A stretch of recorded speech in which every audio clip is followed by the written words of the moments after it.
सम्पूर्णमा नमस्कार अनि हार्दिक स्वागत छ। आज यस विशेष कुरामा जानकारीको लागि तपाईहरुको माझमा फेरि पुनः उपस्थिति भइसकेको छु।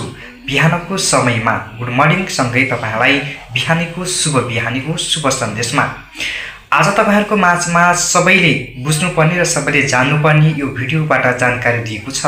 अहिलेको यो युगमा रहेको छ युवा नै चुन्ने र युवा नै रोज्ने भन्ने सोच विचार रहेको युवाहरूको यो धारणा, यो युवतीहरूको शक्ति र सबै युवाहरूको जानकारी यसै भिडियोबाट सबैको मनमा छुने छ भन्ने मलाई विश्वास छ। तपाईले धेरै भन्दा धेरै भिडियोलाई शेयर गरी लाइक कमेन्ट फलो गरेर हामीलाई साथ सपोर्ट दिन नबिर्सनुहोला, किनकि तपाईले यो भिडियो हेरेर हामीलाई माया ममता कतिजनाले दिनुहुनेछ भन्ने कुरा हामीलाई विश्वाससँगै अगाडि बढ्नेछौँ।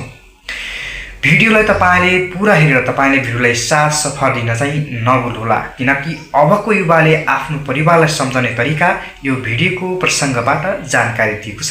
बाँकी भिडियोबाट भोट केमा दिने अरे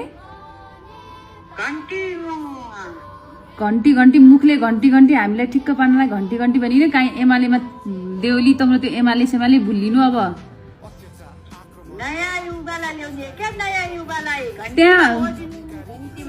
त्यहाँबाट जो उठे पनि बालिन्सा नै उठ्नु पर्दैन, जो उठे पनि घन्टीमा दिनु। जति धेरै घन्टीले जिते त्यति धेरै बालिन्सा प्रधानमन्त्री हुने चान्स हुन्छ के। त्यहाँ आफ्ना वरिपरिका सबैलाई सम्झाउनु, त्यहाँ मामा घरतिर सबैलाई सम्झाउनु, त्यहाँ उफ्रिकन त्यो भत्ता दियो। अब भत्ता त जो पनि दिन्छन्, त्यो भत्ता दियो भने नि त्यो एमालेलाई भोट देउली काहीँ नदिनु।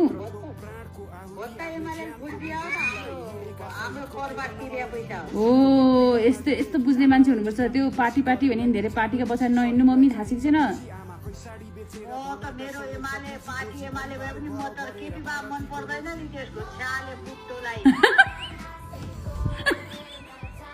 मम्मी त्यस्तो त नभन्नु। त्यो हाम्रा हजुरबुवासँगका हुन्, उमेरका हुन्, त्यसो भन्नु हुँदैन, गाली दिनु हुँदैन।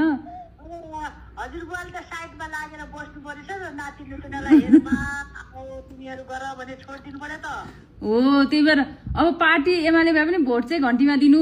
अब पार्टी पनि परिवर्तन बजिन्छु म घन्टी बजाएर छाड्ने योपालि घन्टी बजाएर। वाह कोही तमीलाई आओस् होइन, कसैले पैसा पनि दिनु पर्दैन, केही पनि दिनु पर्दैन, घन्टीमा भोट चाहिँ किन दिने भनिकन अरूलाई पनि सम्झाउनु, वरिपरिका मान्छेलाई सबैलाई सम्झाउनु किन